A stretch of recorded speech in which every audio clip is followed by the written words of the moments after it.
Ternyata Nusron Wahid adalah satu-satunya tokoh PBNU yang masih getol bergaul erat dengan para kabib-kabib, di saat tokoh-tokoh yang lain mulai encang-encang menjaga jarak. Sedangkan Pak Prabowo saja saat ini sudah mulai ragu dengan keberadaan para kabib-kabib.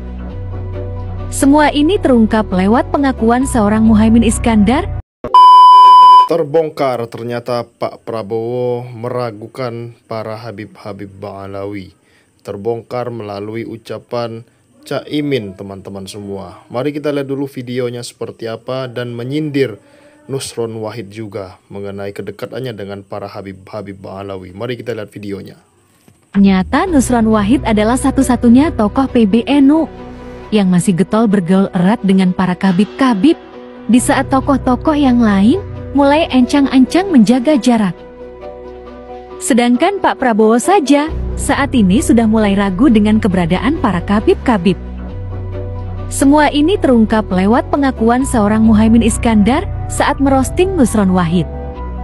Jadi kepada seluruh kader-kader PMI yang tahan banting, contohnya seperti Nusron. Manusia paling aneh di PMI ya Nusron Wahid. Kenapa? Ada aja idenya. Sekarang Nusron ini satu-satunya tokoh NU yang paling aktif di habaib-habaib. Ya toh? Wong Pak Prabowo saja ragu kepada habaib. Nusron itu habaib sekarang. Itu luar biasa. Satu-satunya Nusron.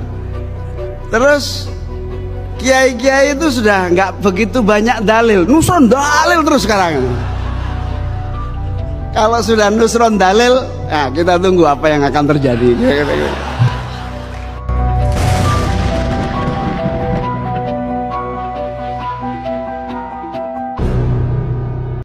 Ahli sanad tuntas di Indonesia. Prinsip keberkahan secara Islam dan agama di Indonesia sudah tuntas. Kenapa? Tuntas. Karena kalau kita ingat, kalau kita baca Maulid Ad-Dibai yang sering disampaikan oleh Mbah Maimun Jubair, ini tak sering saya ulang-ulang terus di mana-mana. Syarat keberkahan umat Islam di Indonesia ini sudah paripurna. Kenapa? Karena tiga-tiganya ada di Indonesia. Keberkahannya ini. Apa itu syarat keberkahannya? Kalau kita baca Maulid Ad-Dibai, Mauliduhu bimakkah, wa hijratuhu bil Madinah, wa sultanuhu bisyam.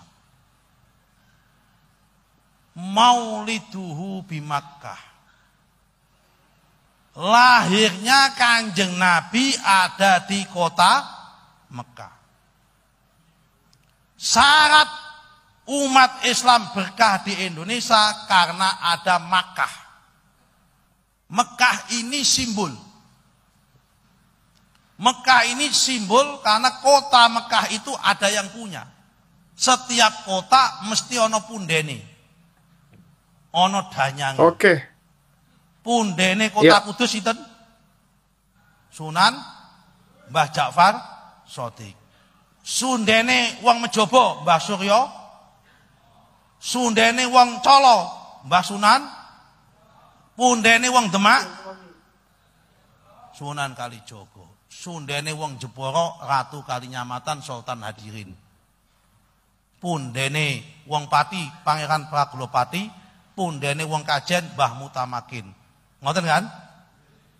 Pundene kota Mekah niku Bani Hashim. Neng Indonesia bertebaran Bani Hashim. Sinten niku Bani Hashimnya? Sa'adah Ba'alwi, para sayyid, para habaib. Sing sekarang lagi diragukan oleh Imaduddin sambungan nasabnya.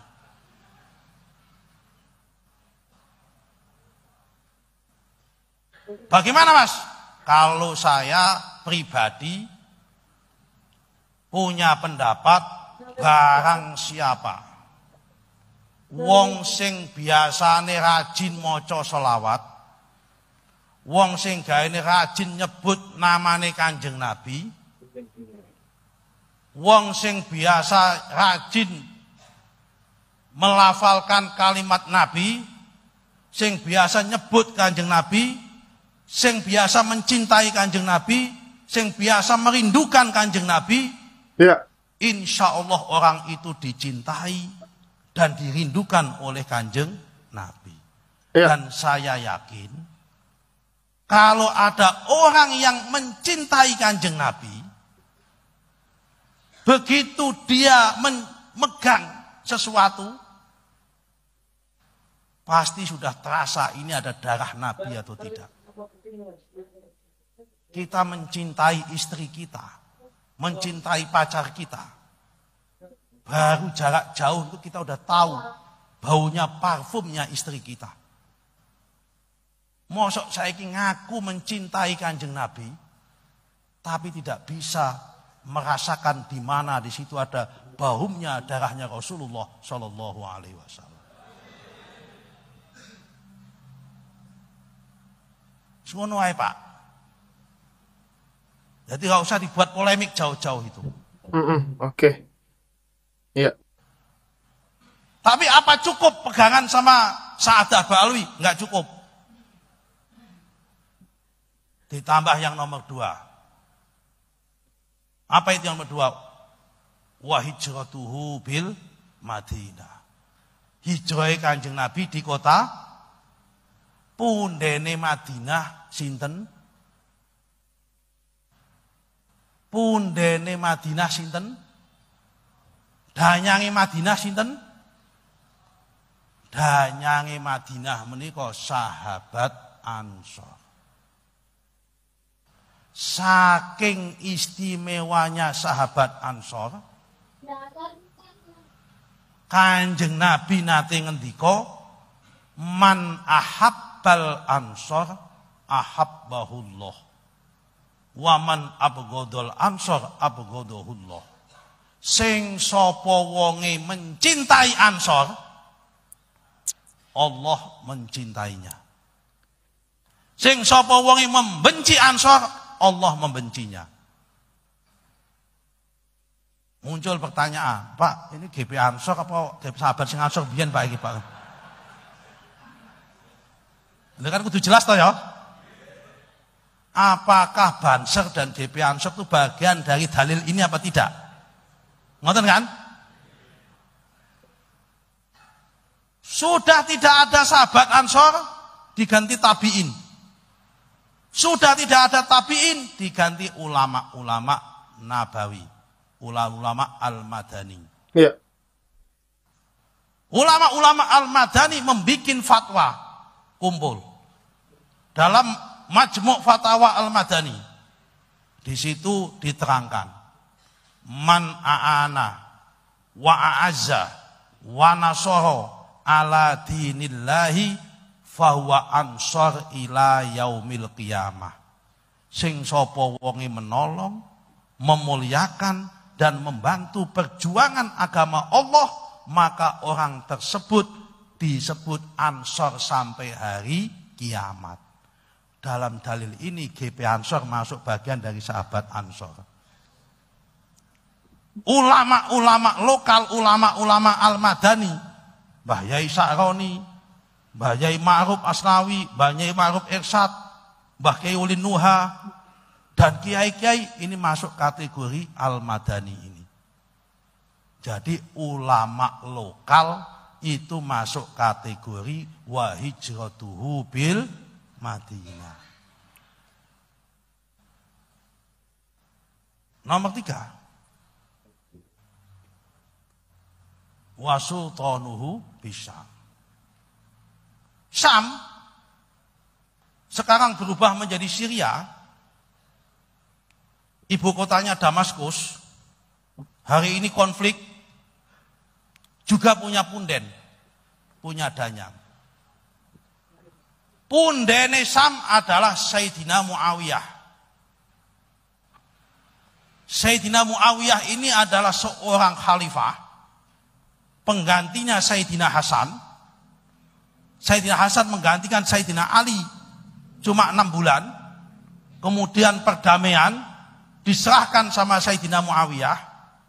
Sayyidina Muawiyah ini dikenal dengan politisi yang ulung, negarawan yang sejati, yang syahok, yang pinter, penuh dengan lika-liku, yono ya harunya sidik-sidik, namanya politik. Makanya jenengan kalau belajar ilmu, belajarlah sama Sayyidina Ali. Tapi kalau belajar politik, kata Mbah Maimun, belajarlah sama Sayyidina Muawiyah. Ono ngene-ngene sidik-sidik itu kalau politik. Nah, sekarang Sayyidina Muawiyah sudah tidak ada, diganti siapa? Ya. Para pejabat-pejabat dan para politisi-politisi. Jadi di Indonesia ini sekarang umat Islam yang habaib wis kompak, kiyaine wis kompak, pejabatnya wis kompak, tapi pertanyaannya satu, loh sudah ada keberkahan 3 elemen ini, kenapa ekonominya masih belum maju? Dan kenapa ekonominya masih belum mampu menciptakan keadilan? Ini pasti ada yang kurang betul dan ada yang kurang pas dalam proses pengambilan kebijakan. Kenapa? Karena tadi masih mengusung prinsip sabu'iyah yang itu bertentangan dengan Al-Quran dalam surat Al-Hasyr, likaila yakuna dulatan bainal aghniya. Karena perintah Al-Quran jelas, kekayaan tidak boleh hanya muter di antara orang-orang itu saja, tapi harus dialihkan kepada yang lain. Diberikan kesempatan orang yang lain. Keberkahan sudah ada, tetapi keadilan ekonomi belum ada. Karena itu, saudara-saudara sekalian, untuk menutup pengajian yang singkat ini, fokus perjuangan kita ke depan adalah bagaimana kita keluar dari mata rantai kemiskinan dengan cara menciptakan keadilan ekonomi dan kesempatan pendidikan bagi rakyat, wabil khusus bagi umat dan umat Islam yang ada di Indonesia ini. Saya orang NU, seminggu sekali saya baca manaqib. Manaqib yang saya baca itu manaqibnya Syekh Abdul Qadir Jailani. Di dalam manaqib Syekh Abdul Qadir Jailani itu ada satu ungkapan yang sangat bagus sekali.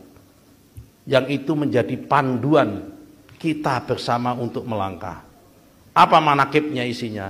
La yambari li faqirin ayyatasadda au yatasadda li irsyadin nasi.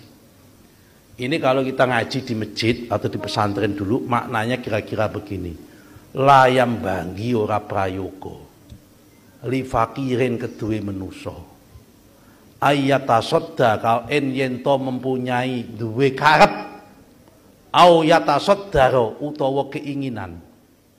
Li irsyadin nasi untuk noto menuso.